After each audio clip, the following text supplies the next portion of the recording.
You ask Tiger to solve. This deals with linear equations with one unknown. The final result is x equals -9. Let's solve it step by step.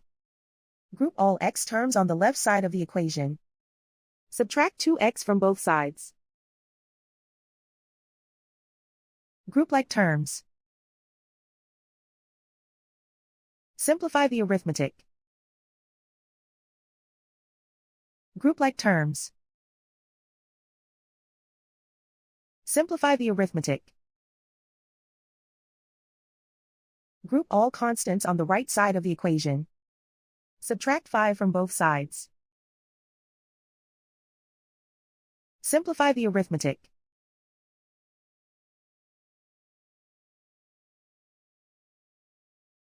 And so the final result is x equals -9.